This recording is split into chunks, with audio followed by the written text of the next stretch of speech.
Welcome to this week's edition of World Crisis Radio. This is Webster Tarpley speaking to you from Washington, D.C. It's the afternoon of Friday, the 24th of October, 2014.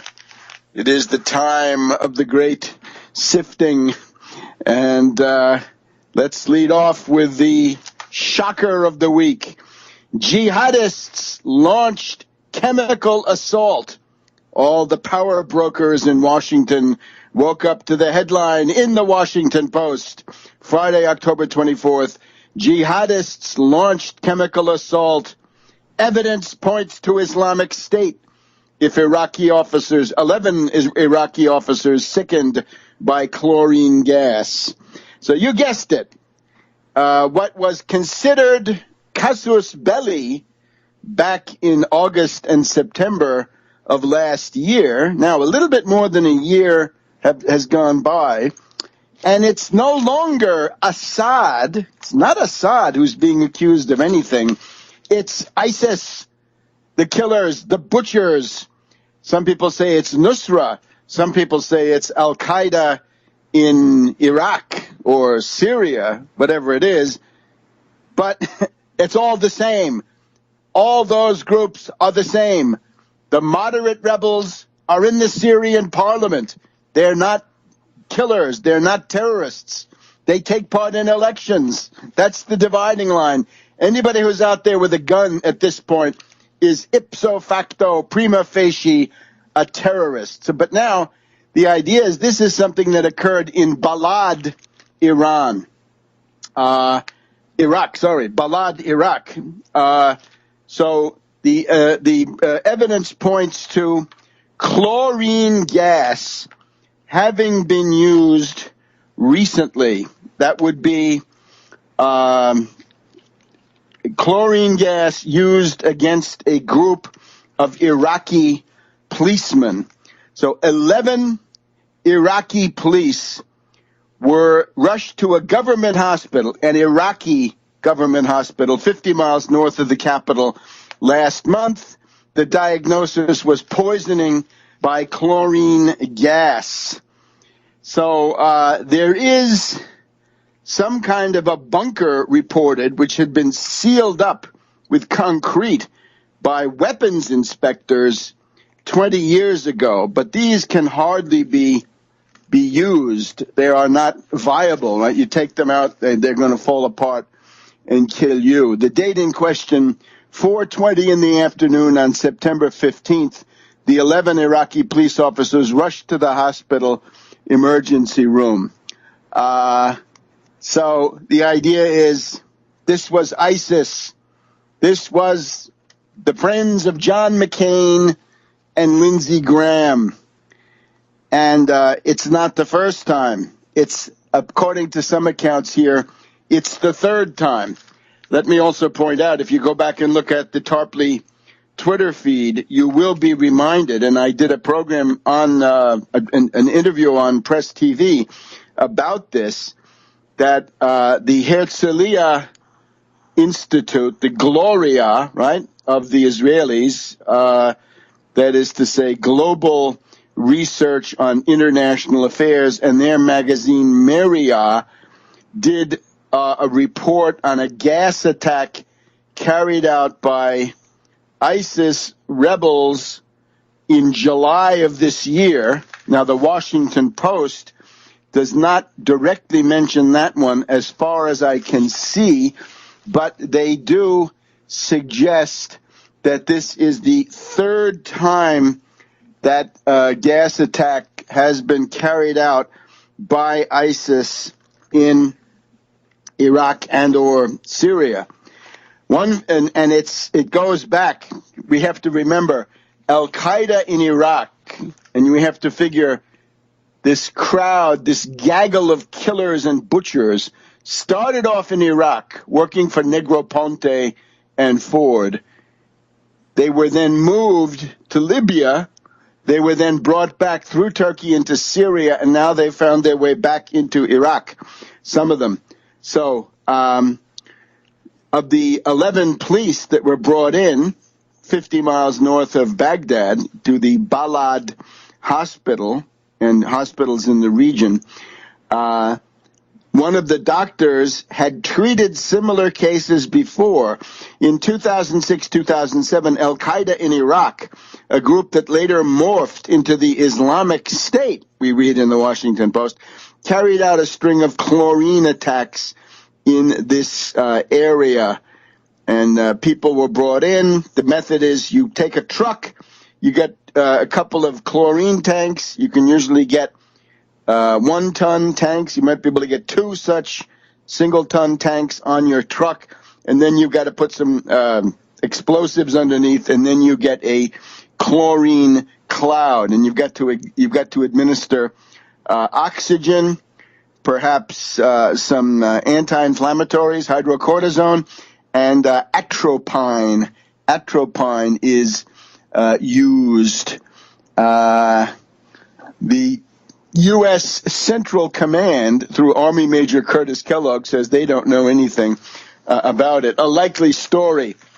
Now, remember, the indignation in the world was huge when they thought it was a way to bomb Assad. And now it's ISIS. So what are you going to do about that, dear masters of human destiny in the State Department, the Council on Foreign Relations, and, of course, Skull and Bones with John Forbes Kerry, the face man for this operation. There it is, front page story, top above the fold, Washington Post. ISIS uses chemical weapons. How about a hue and cry? How about a campaign to do some serious bombing? Now, the point is that the bombing has increased somewhat. We're now told, according to the Washington Post, once again, the total airstrikes that have been carried out by U.S. and other, British, French, Qatar was in there with at least something, Jordan, and so forth. This is now up to 6,600 sorties. And with 6,600 sorties, it would seem, according to other statistics, that 500 ISIS fighters have been killed. But now let's give the other interesting news of this morning. We are running, of course, this campaign, hashtag arrest McCain for ISIS. Go to tarpley.net. You'll find the Twitter feed on the left-hand side. Go to Webster Tarpley on Twitter. Webster G. Tarpley on Twitter will get you this Twitter feed. And you can also get it at No to Invasion. No to Invasion on Twitter and the website Hands Off Syria.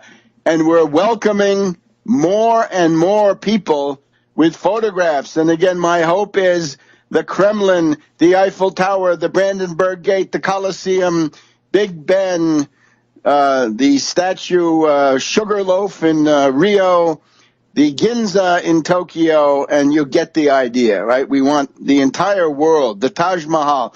Let everyone come forward. The pyramids. We want the worldwide hue and cry, arrest McCain for ISIS. So this is all going on. That's our campaign. Now, we're getting support from a very interesting quarter. We have Chechen President Ramzan Kadyrov, Chechnya,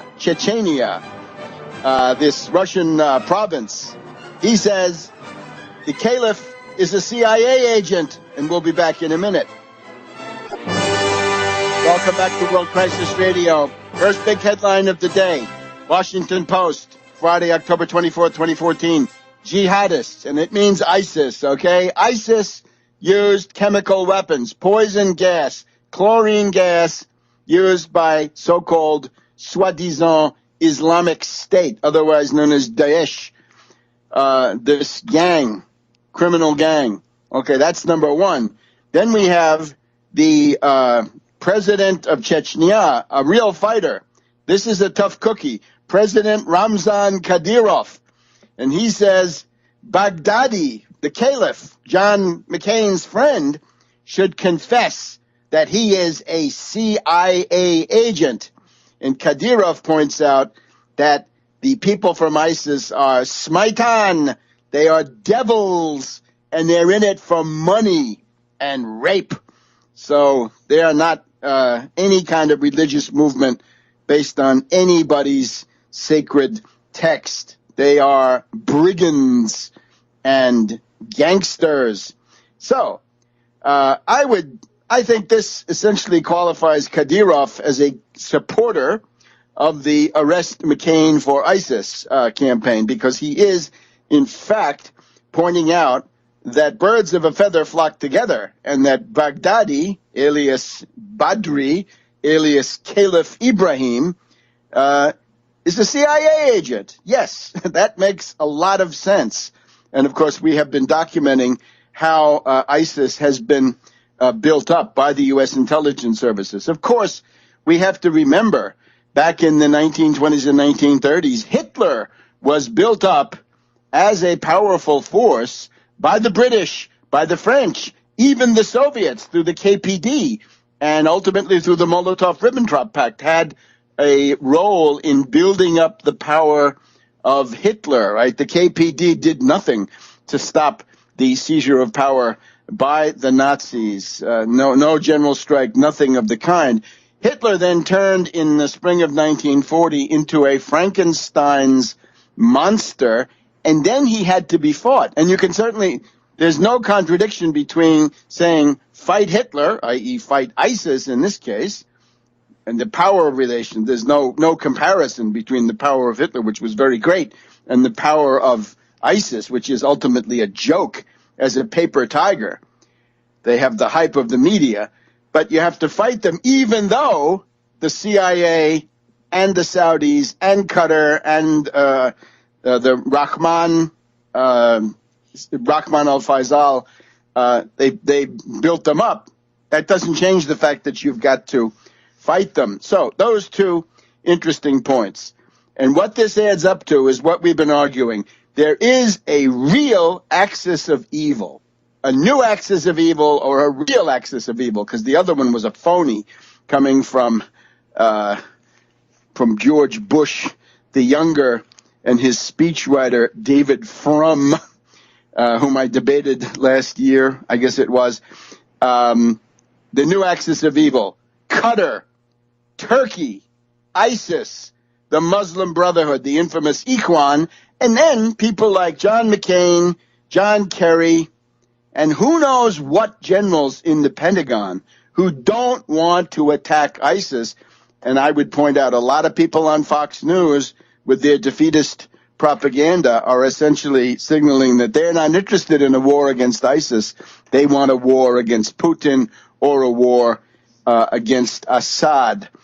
So what's been happening? There is progress on the ground. Let's just go through the main points quickly.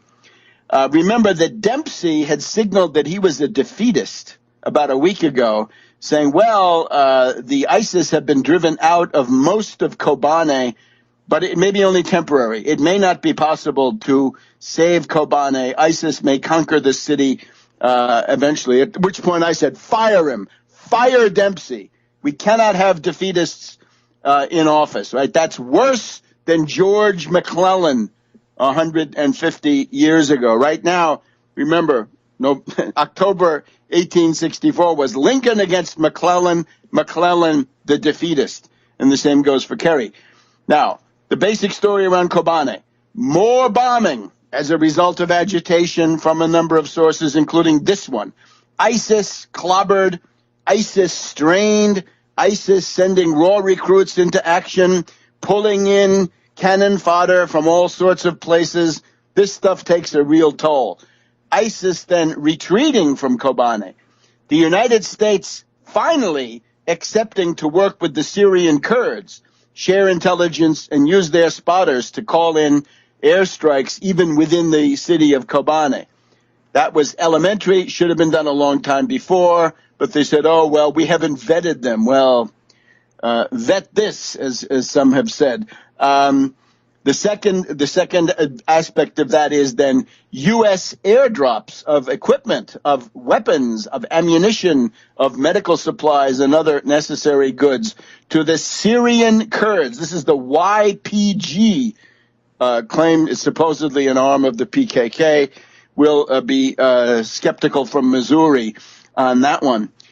Then a couple of the airdrops go astray. And here's where you see the defeatists, right?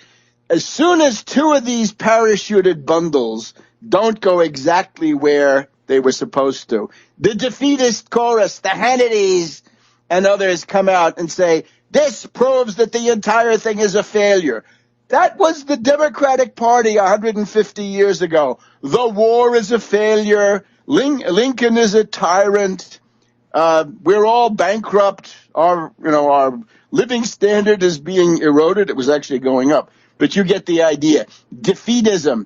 And when you see that kind of carping defeatist criticism, you know you're dealing with somebody who's soft on terrorism and probably soft on fascism as well. So a couple of bundles go into the hands of ISIS. It won't save them, but it's really needed on the other side. Then the Turkish President Erdogan comes out and impudently, insulting the United States, says it's wrong to drop equipment to those Syrian Kurds. Well, that's just too much. Who the hell does he think he is? The colossal nerve, the chutzpah, the figatacho of Erdogan. This guy needs to be sent to, what's that island? Principe, I believe, in the Sea of Marmara. Maybe he needs a long vacation there in the Trotsky holding cell. So Erdogan bad-mouthing the U.S., a very bad idea.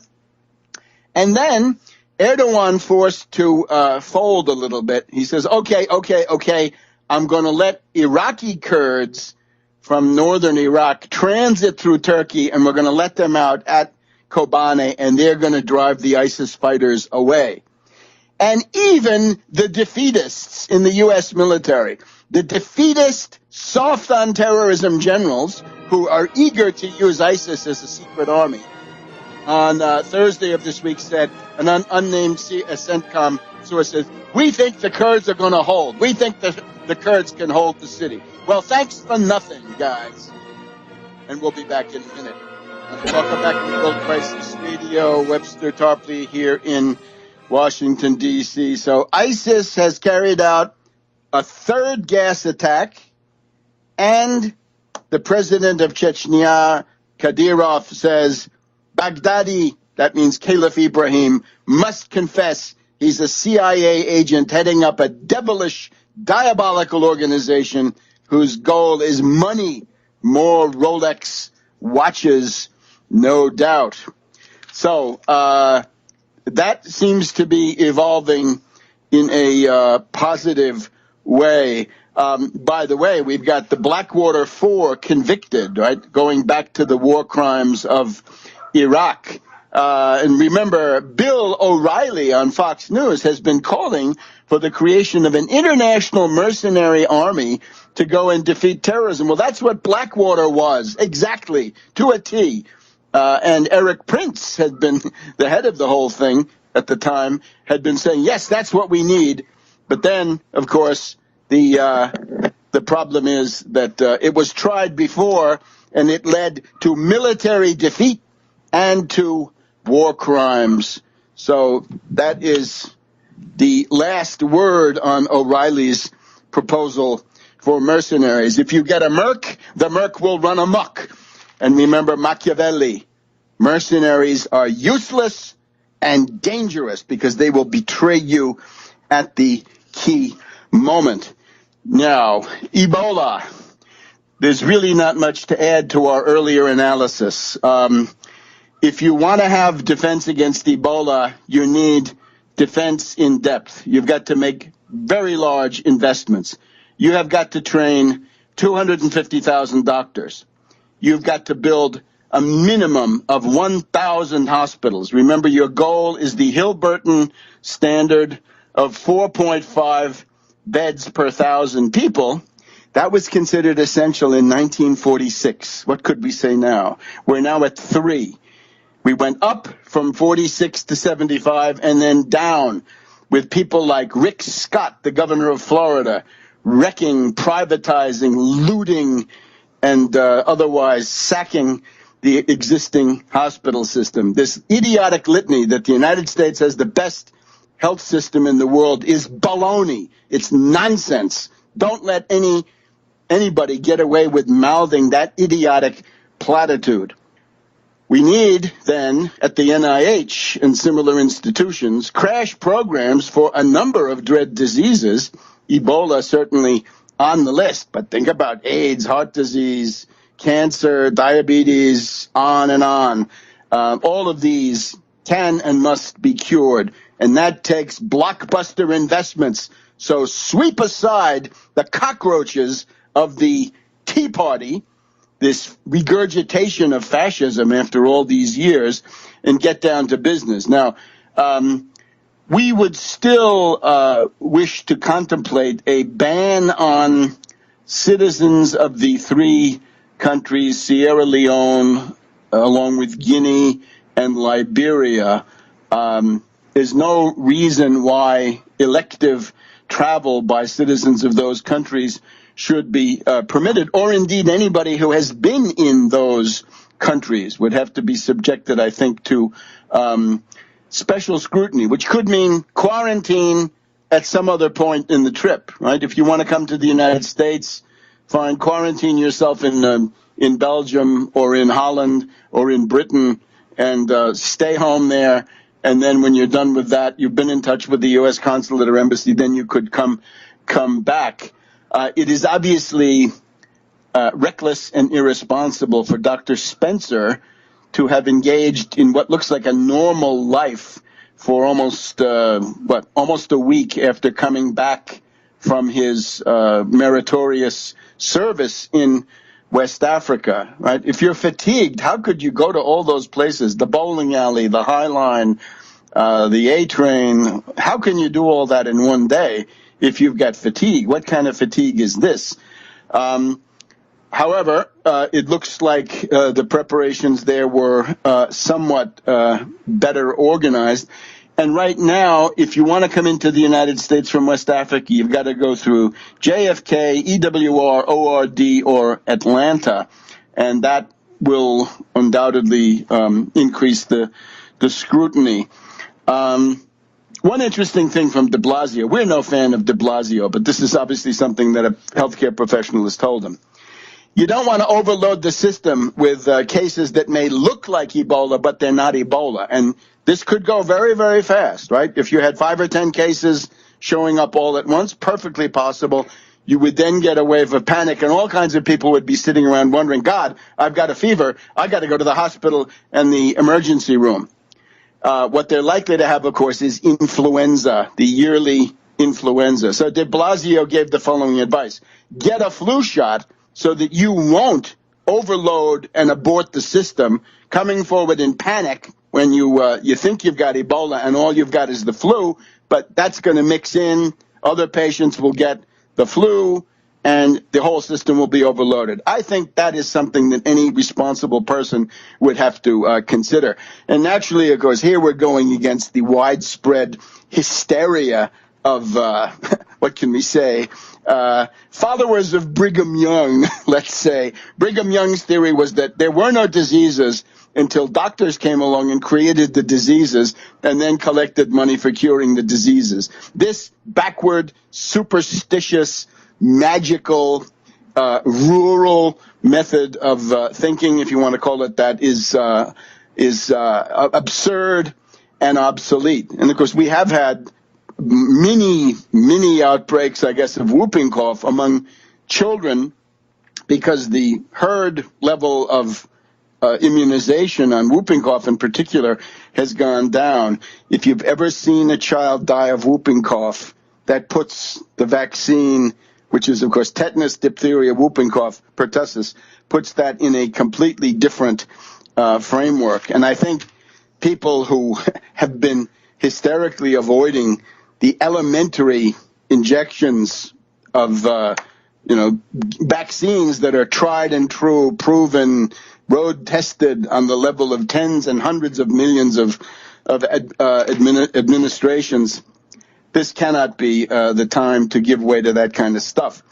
So remember, when it comes to quarantine, the libertarians hate it because they're heteronomic, and the left liberals, the politically correct, they hate it because they say, oh, it's going to unfairly target people coming from Africa. Yeah, in this case, from Africa, but it's colorblind. It doesn't matter what race might be. And of course, we know from Craig Venter and the new proof from Craig Venter and the Genome Project at the end of the 90s that there is no such thing as race.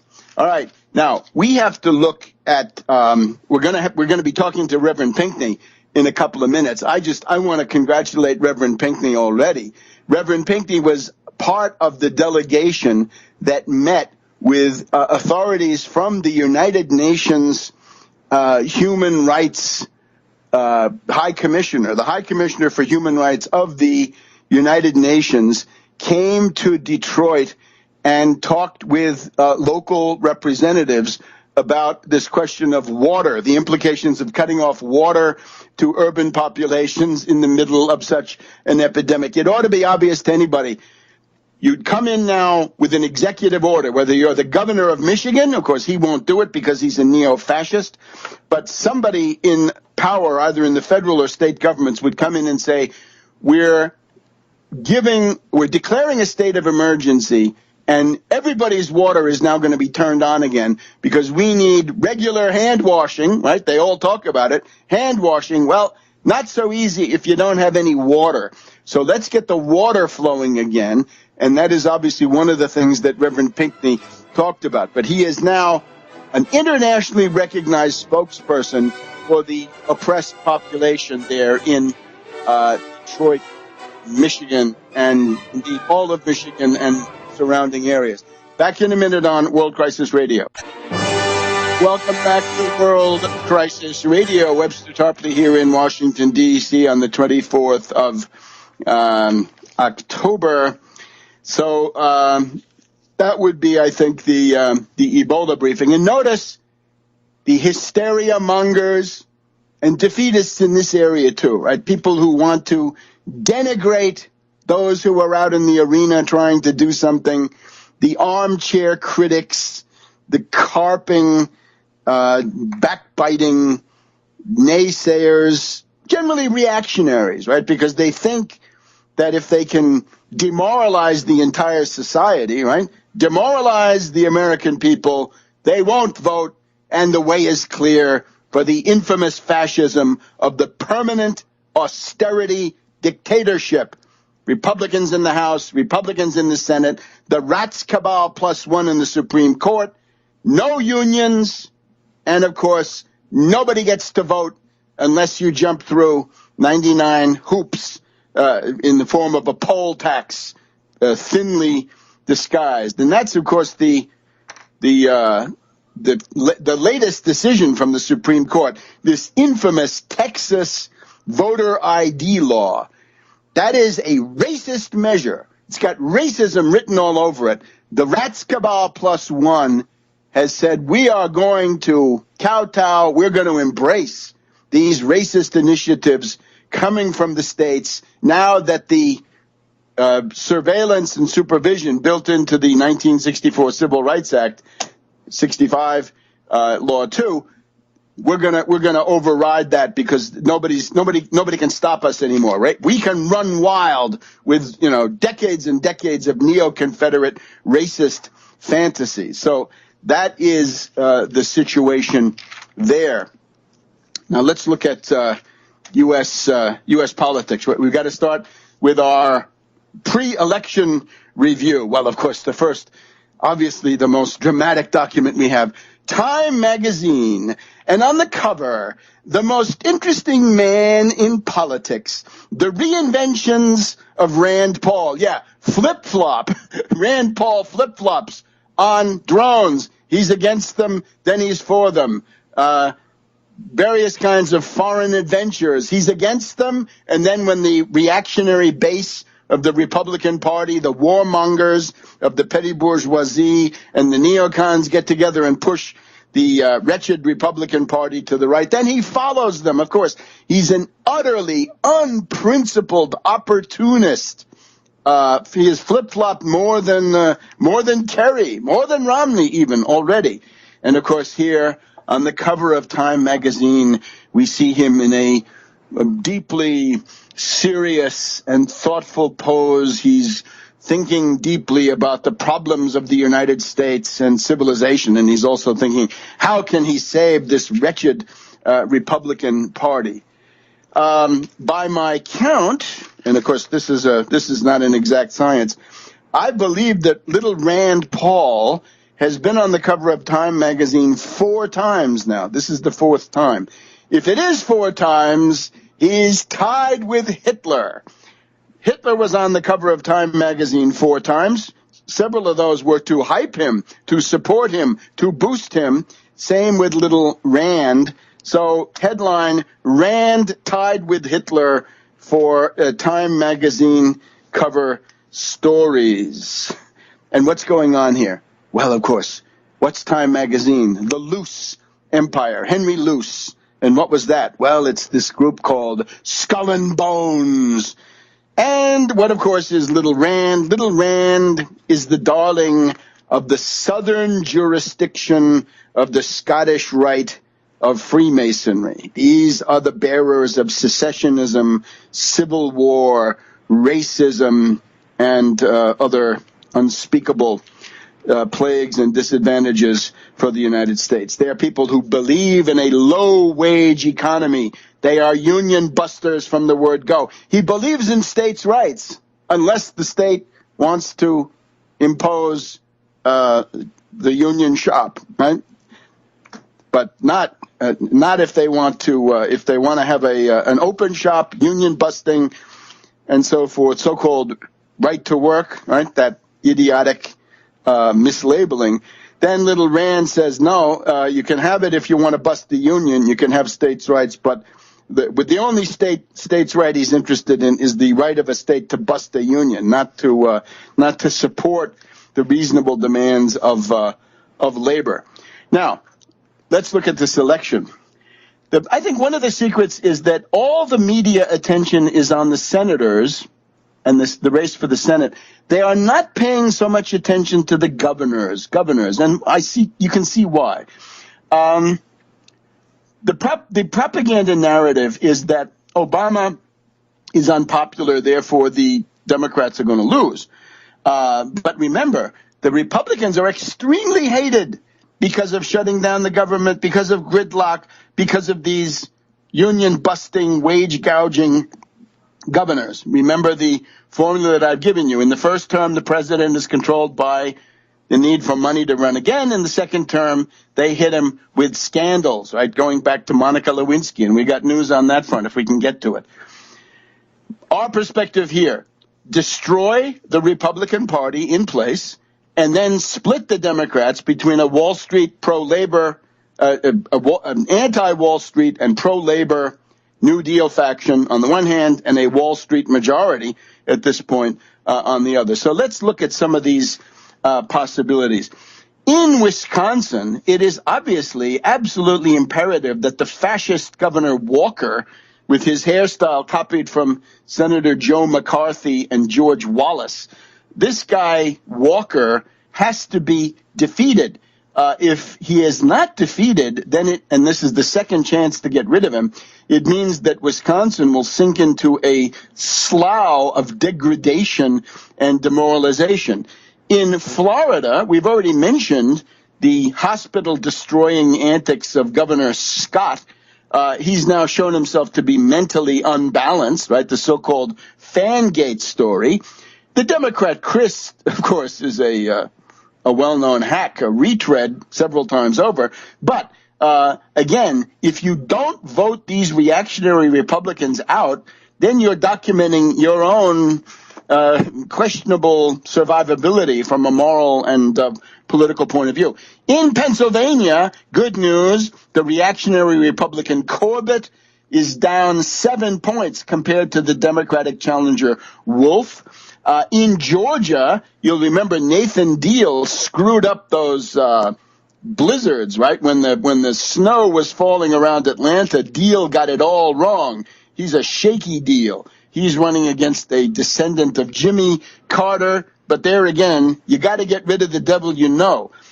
In Ohio, interestingly, Kasich doing somewhat better because Kasich had been stunned by the rejection in a referendum of his anti-union program. That was rejected by the voters, and he, at that point, was stunned and said, okay, I'll go for Medicaid expansion. In Colorado, Governor Hickenlooper is probably stabilized enough to hold on. In that same state, though, Udall is in big trouble. Let's look at some others. In Georgia, the daughter of Sam Nunn is ahead of Purdue. In Kansas, this is interesting, the Koch plantation. Here we have Pat Roberts, Republican reactionary hack, is now about 1 point behind Orman, an unprincipled adventurer. But again, get that entrenched reactionary out of there. In New Hampshire, Shaheen, again, the hack part of the Democratic Party coming to the fore. She is in, what can we say? She's getting seriously challenged by Scott Brown. Now, this shows the weakness of the Democratic Party. When Scott Brown got his couple of years as a senator after the death of Ted Kennedy, he was the senator from State Street Bank. He was the one who torpedoed any attempt to regulate Wall Street. And remember, the generic congressional ballot is Democrats 47, Republicans 46. So the idea of a wave election, I don't see it. We can get back to this maybe in the second half if we have time. Back in a minute on World Crisis Radio.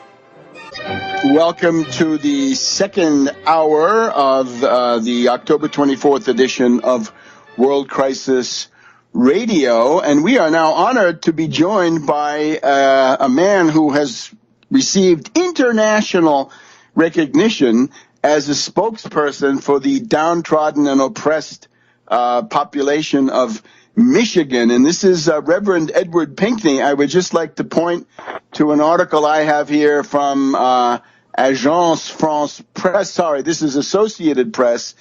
United Nations experts have concluded that Detroit must restore water to its poorer residents. And this is United Nations human rights experts Leilani Farah, F-A-R-H-A, and Catarina de Albuquerque, I think Portuguese, most likely.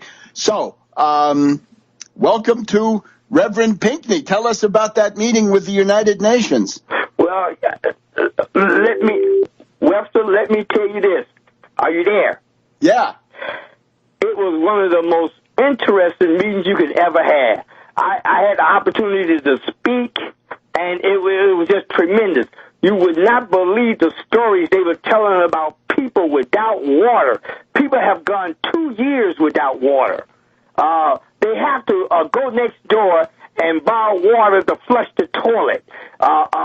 It was such, I mean, it almost brought tears to my eyes to hear some of the stories that was being told to the United Nations. And nobody, here's what they did. They went to the mayor of Detroit, and they told him about it, and he said that the people was exaggerating. He said that it couldn't be that bad, and he know all the time it's really worse than that. So it was, I tell you, it was a challenge, and I told them, I said, the best thing that you can do for us right now is condemn them and make them turn the water on. Turn the water on. Turn the water on. And it was, I wanted to be more inspirational to the people and just tell them about, Ben Harbor, because this is where all the cutoff started right here. It started right here. When you have 29% of all the people here in Benton Harbor that didn't have water and nobody was saying nothing about it, you have a major problem. and they attacked the people here. But believe me, it was one of the greatest events I have ever been to in my life. It brought tears to my eyes. When I left that place, I had tears in my eyes of some of the people who had not had water for over a year or two. It was shameful and disgraceful, but it was amazing. Reverend, I'm just wondering, did anybody film this? Is there anywhere we can find this? Because I think this would be a shattering and I may be able to get you some film of it. Matter of fact, some of the people who filmed that will be at my trial on Monday. Oh, let me tell you this. We now have a jury. We have selected a jury. It took us 2 days to do it, and an all-white jury as anticipated. And remember, they still burning crosses and hanging nooses here, but we really had no other choice. Matter of fact, over 99% of the people in the jury was Caucasians. So we just had to go with what we have. We have to go with that. I'm an innocent man, and it didn't happen, and see what happened. That's how we have to deal with this. And we're prepared to deal with this just like it is. And here's one of the things that amazes most people. Even in the Herald Pollution newspaper, they even admitted that there was no evidence, but they said circumstantial evidence is just as good as no evidence. What kind of talk is this? That's that backwards talk, you know, to confuse the people. They said it's a possibility that Reverend Pinkney did it. If there's a possibility, that means that he could be convicted for this.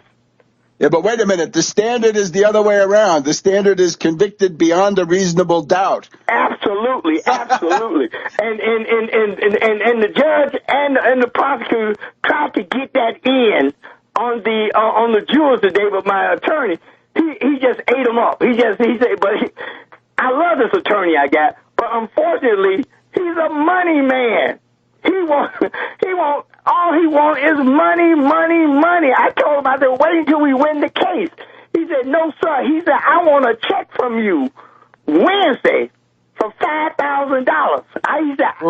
He said, I want a check from you Wednesday for $5,000. He said, can you guarantee? I can write you a check, but it may bounce. So, but he said that everything he do is about money, and I love him though. He's an excellent attorney. He likes to do things his way.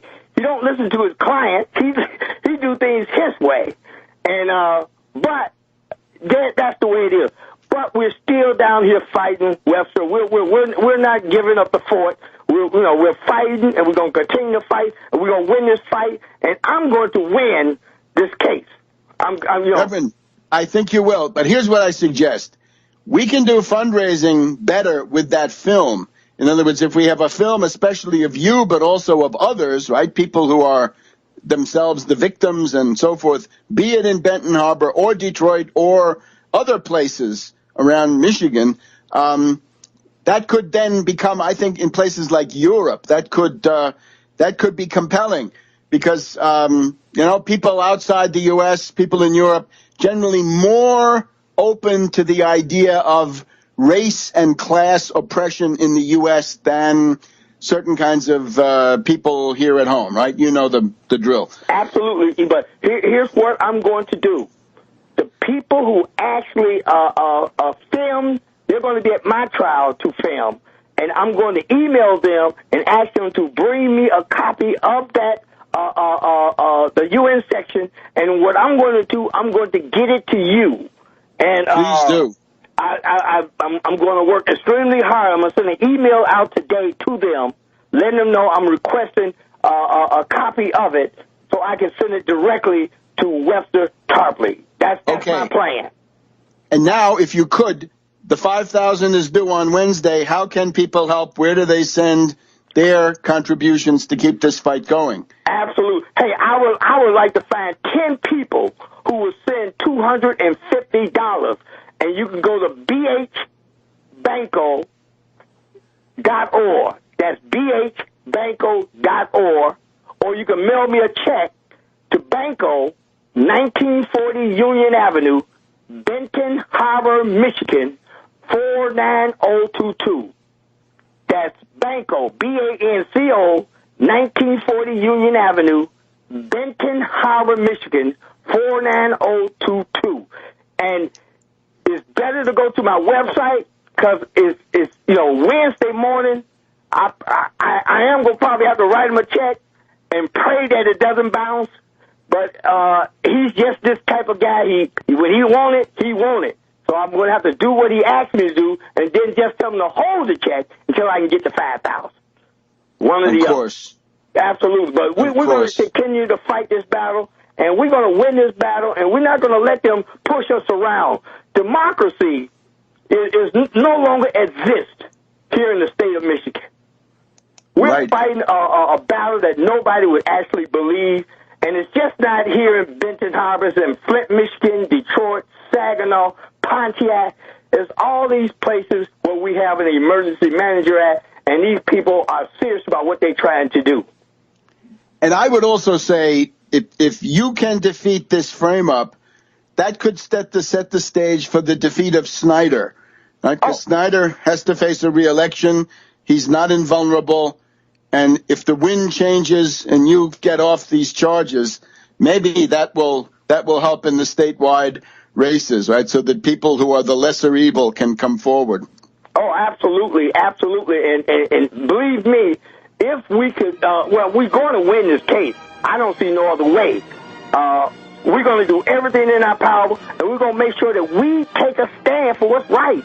You see, very good, Reverend. The music is cutting us off. We'll see you next week, and good luck in that trial. Send us the where and when on the trial, and we'll put that up. Very good. And also, if you can mention about that money, they can send it to my website or mail me a check. Right. See. Welcome back to World Crisis Radio, the October 24th edition. And now let us go quickly to Nebraska, right? Dan Burdorf has been fighting a valiant campaign, doing a tremendous amount with limited resources, right? It's not too late to contribute something on the resource side, or I guess on the volunteer side. But in particular, Dan has been shining the light on Ben Sasse, the plutocratic Republican nominee for the Senate in Nebraska. And Dan's been putting out some tweets on social media, right? This is the Dan for Nebraska handle there on Twitter. And he points out that Ben Sasse is fearful of voicing his opinions. Dan Burdorf is not. And if Sasse can't even tell the public his opinions, how will he ever stand up for Nebraska? And we've also got to get the lowdown on the visit by Chris Christie from the Garden State. So, Dan, take it away. Well, hello, Webster. Thank you very much. I really appreciate being on your show. Webster, this week we turned in our affidavit for write-in candidacy for U.S. Senate. And no sooner did we turn in this affidavit for write-in candidacy than we were attacked by a strange smear campaign that targeted our supporters. And we've confirmed this report. It was a desperate, pathetic individual using predatory methods to befriend a young volunteer who recently turned 21. He contacted her through social media, posing as a supporter, and manipulated this young woman for information he hoped to use against the campaign. Apparently this information, fished from this young lady that really amounts to nothing, was then passed on to other supporters contacted in the same way.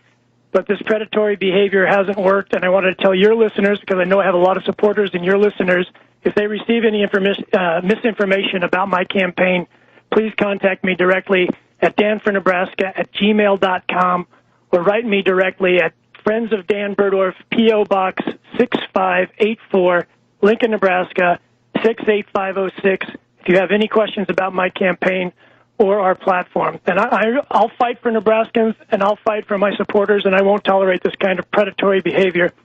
It stinks to high heaven, and this is the kind of behavior we're running against. We're actually running against this type of stuff. We're not sure who these people represent or what their allegiances are or where their allegiances lie.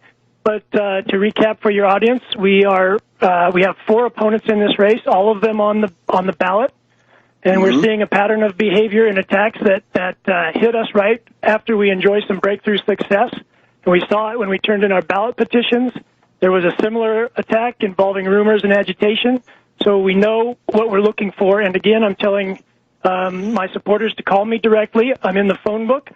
Or you can write me directly at danfornebraska@gmail.com or Friends of Dan Burdorf, P.O. Box 6584, Lincoln, Nebraska, 68506, if they have been contacted or want to offer support and help. And we're running in the red, and we'd like to get some radio spots to push out our write-in campaign. So I would like to humbly plead for donations for that purpose. We are under attack. Our volunteers are being targeted. We're fighting harder to get out this program, to which we're all committed. And the pot shots and the flak come out when you're over the target. So many of my volunteers and I have given up time, have gotten a lot of work done. We've given up time, work, opportunities to get this fighting program out. And we can do more, and we want to do more. And we want to work with people who want to do more. So I hope we'll continue to get the support, encouragement, and faith of people who believe in our program. We've made a lot of contacts and a lot of impact in the campaign. Yes, sir. This broadcast strongly supports your candidacy, and we urge everybody who can vote in Nebraska to vote for you. But now, thank you very much, it's sir. It's a write-in candidacy. Now, what I'm remembering is the most successful recent era write-in campaign was Lisa Murkowski in Alaska a couple of years ago. And the big thing she had to go through was, how do you spell her name? And she had the advantage of a father who had been governor and senator and all the rest. So you're Dan Burdorf. How do we spell Burdorf?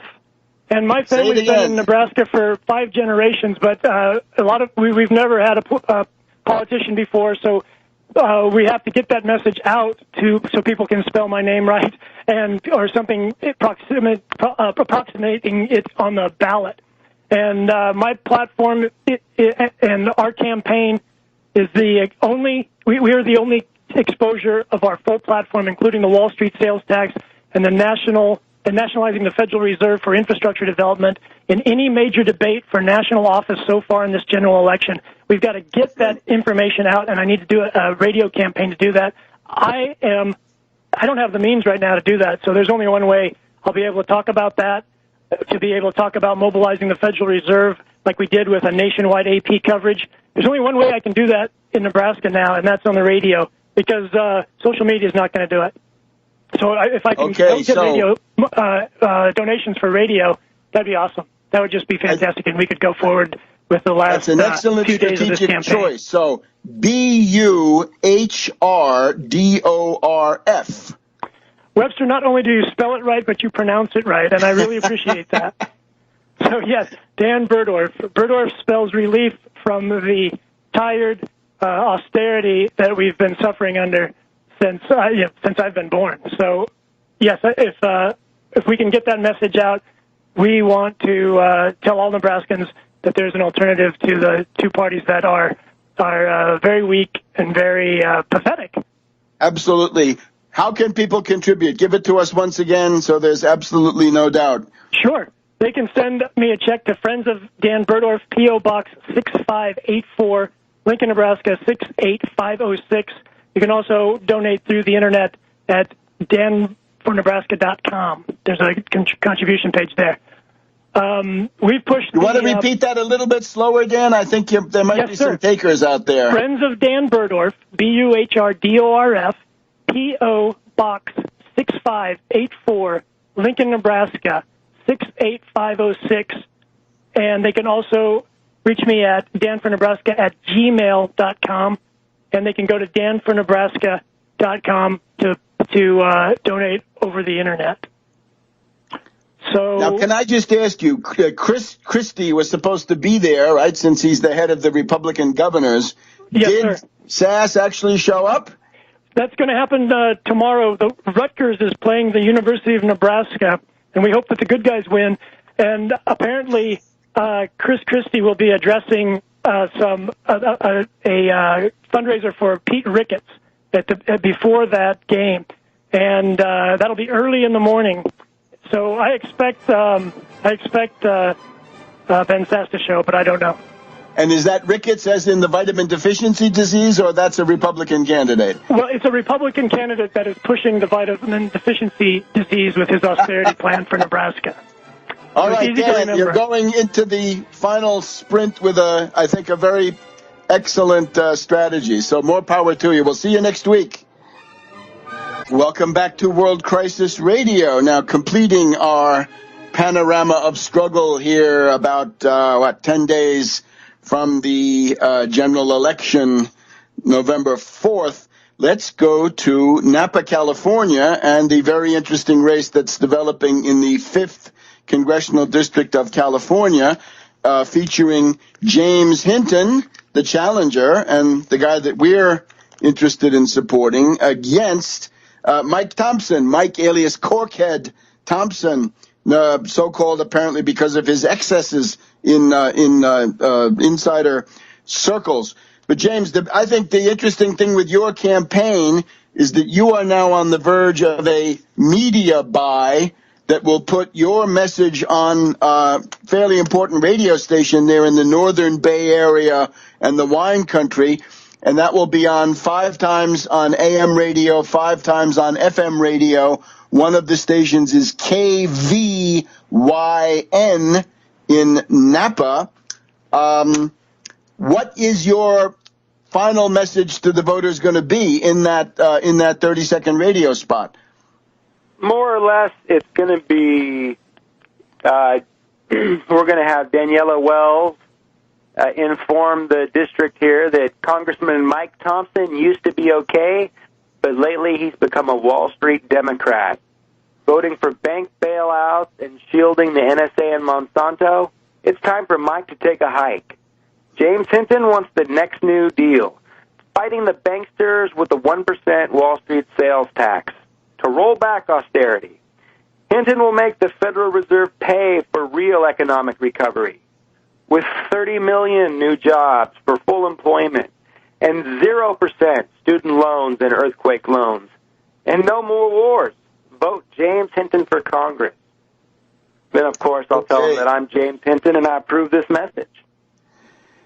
Hard-hitting, quite good.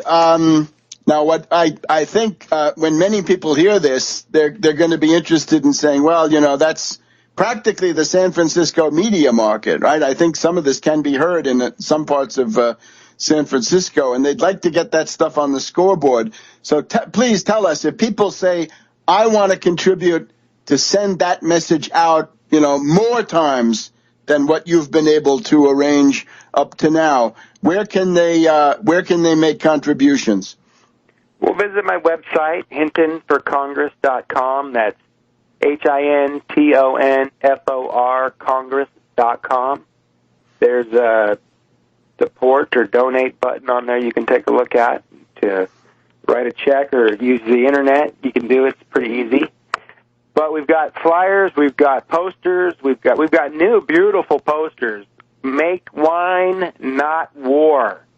They've been hitting the streets. Everybody likes those. You're going to see a lot more pictures of that this weekend on Facebook, on Twitter, and such.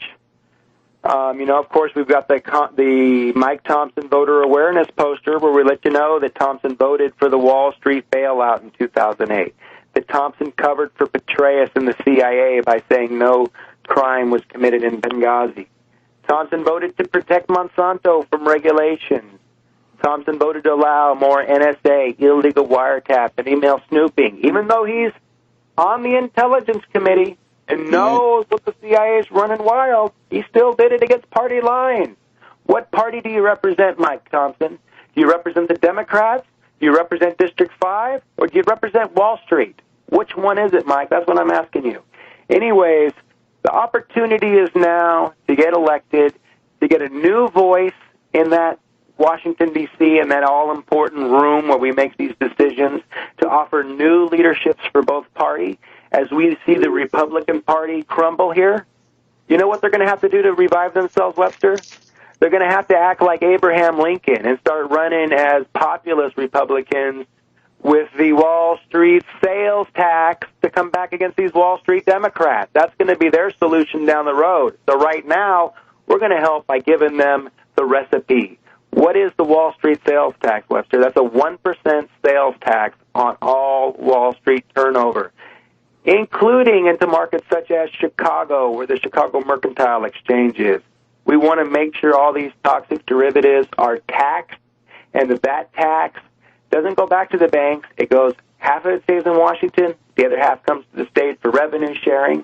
Okay, we're going to make sure every state has fully funded education budgets, that every state has no Social Security cuts, no Medicare cuts, no Medicaid cuts, no more cuts. That's the message here. Okay, that's what the recipe gets us. Wall Street, everybody just needs to pay their fair share, Webster. I'm not saying you can't make any money on Wall Street, but, you know, we have a social safety net. It needs to be protected. This is America. Pay your fair share, Wall Street, okay? Same thing with you with the zombie banks. Same thing with all these corporations. They go through Ernst & Young, hiding money offshore from taxes. This is America. Contribute to the social safety net that makes America great. Pay your fair share, okay, all you corporations. And that's the message we're selling right now, is that everyone needs to pay their fair share. It's America. Great. You made $100 million, Paul Pelosi, or $100 billion, whatever you made last week on your derivatives. You got to pay your fair share, your tax that goes to Social Security. Okay? What happens if you go busted someday and you need Social Security? We got to make sure you paid into it, Paul. So no more hiding money, no more tax exemptions. People start paying their fair share, and that money needs to come back into our economy. Let's rebuild it. Let's mobilize the Fed, $5 trillion, 3.6 for infrastructure, infrastructure, like you know, high-wage jobs, new repaving highways, rebuilding bridges, new electrical grids, 1,000 new hospitals.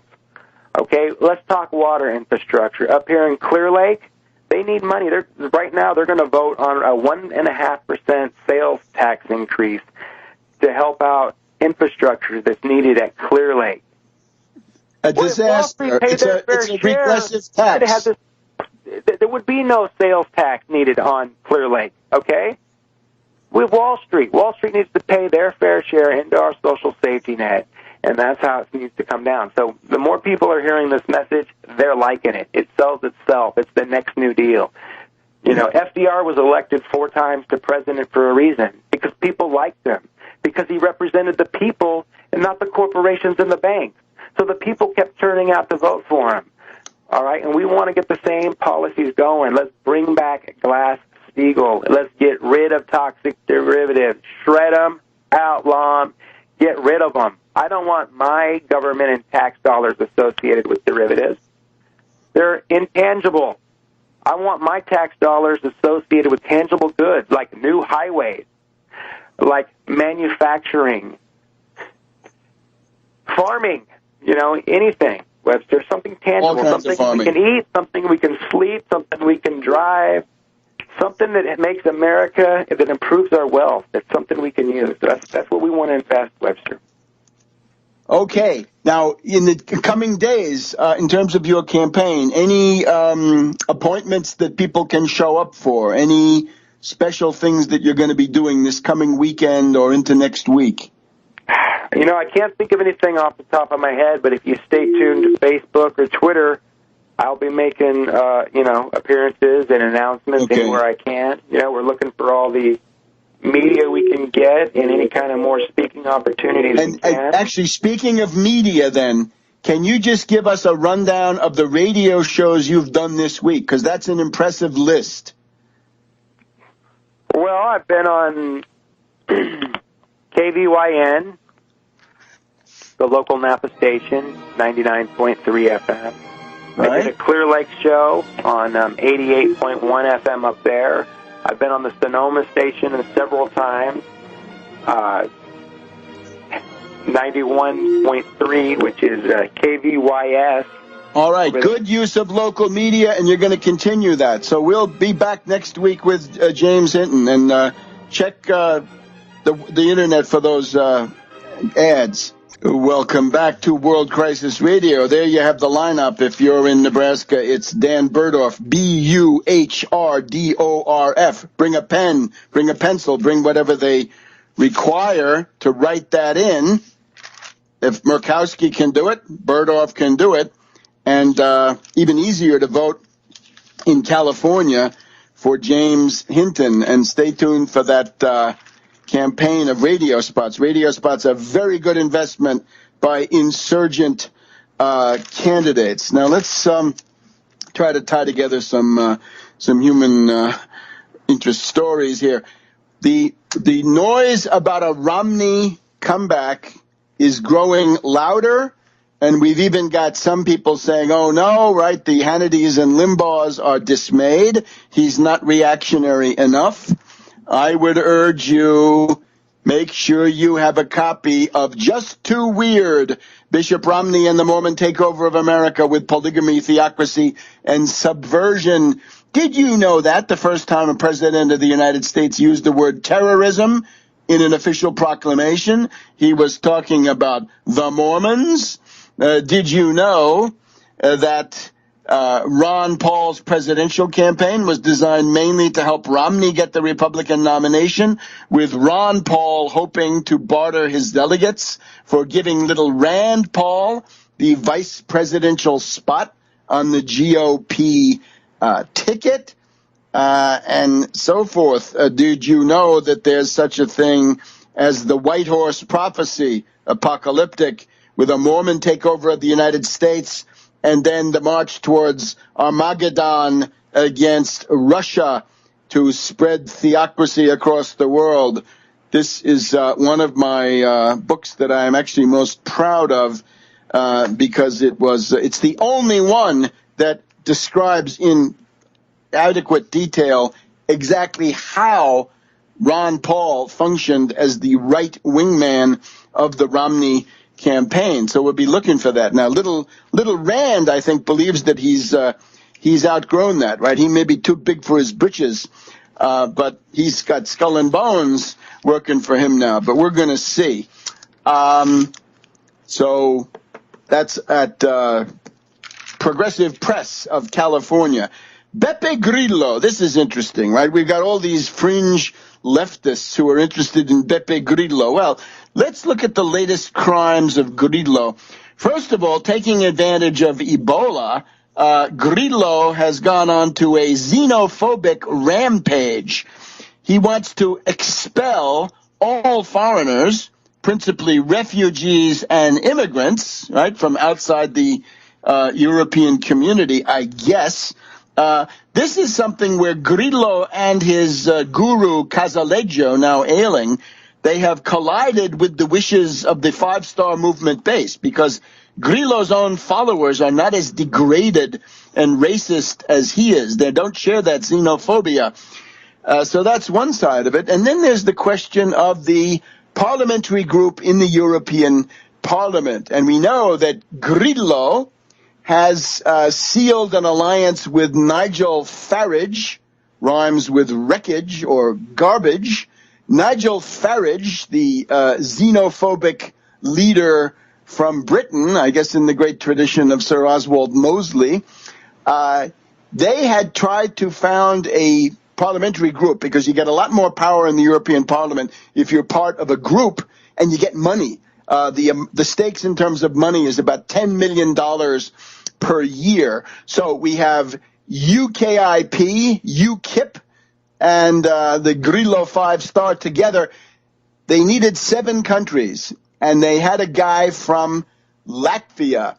And, well, the Latvian has defected, so they dropped below the 7 countries needed. But Farage then pulls out of the hat a certain Ivaskevich. Ivaskevich is a royalist. He wants monarchy. He's also a libertarian. It's called the New Right Party. And he says that the principled basis of this is opposition to European Union bureaucracy and support for free markets. Now, this is somebody who has gotten, what can we say? He's gotten into the propinquity of certain brown-shirted leaders from the 1930s, and he's also not what can we say? He's a Holocaust denier and what have you. So look at this wretched misery of Grillo and his followers and this UKIP now joining with this right-wing extremist pole. And we've got statements from Jewish leaders and indeed many others, horrified by this stuff. Remember, this guy, the new right, this Ivaskevich, is too extreme for Marine Le Pen. The Marine Le Pen's group said that the Polish the characters, the Polish right-wing extremists, according to Marine Le Pen's group, were contrary to the values of the Front National of France. So this is a real bad deal. And all of those fake leftists, who is that guy, the one who went over there and made a speech? Was that Mr. White? Maybe he'd like to answer for his cavorting with this guy. So that's important. Canada. The problem with this event in Ottawa this week is the inevitable problem. You're told that there were 3 shooters. There was 1 shooter at the War Memorial, 1 shooter in the Parliament, and 1 shooter at a nearby shopping center. And then this shrinks down to 1 shooter. It happened on the very day that the neocon Prime Minister Harper was attempting to get the surveillance laws passed. Now they will certainly pass. There's no opposition now. There had been weeks of chat room chatter, some of it targeting the U.S. The United States Embassy was already on special lockdown. We know, of course, that the National Security Agency could easily annihilate all of these jihadi websites and all their chat rooms, but they let it go on. And, of course, that same applies to Facebook. We're told that Facebook, they censor nudity, but not apparently incitement to mayhem and so forth. So if you want a counter-narrative on ISIS, which the State Department seems to be groping for, why not try the idea that Al-Qaeda is the CIA Arab Legion, created by the CIA and the reactionary monarchs of Saudi Arabia in Afghanistan in the early 1980s with the help of Robert Gates and many others, that these people were then recycled into other tasks, in particular when the propaganda needs of the Bush administration in 2004 became acute. They had not found weapons of mass destruction in Iraq, not even a can of Raid, as Lionel so correctly and wittily puts it. They had to do something. They had to create an Al-Qaeda in Iraq, and at that point, Zarqawi, another psychotic patsy, came forward. So these are psychotic patsies working for the CIA, NATO intelligence, and what have you.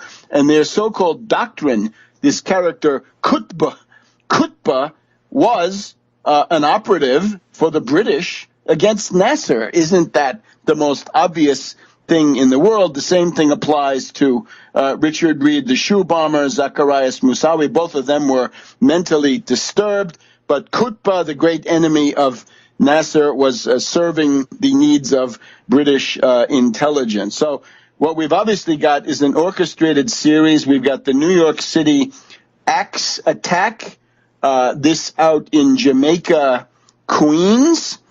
So you get the idea, but we have to maintain a significant skepticism.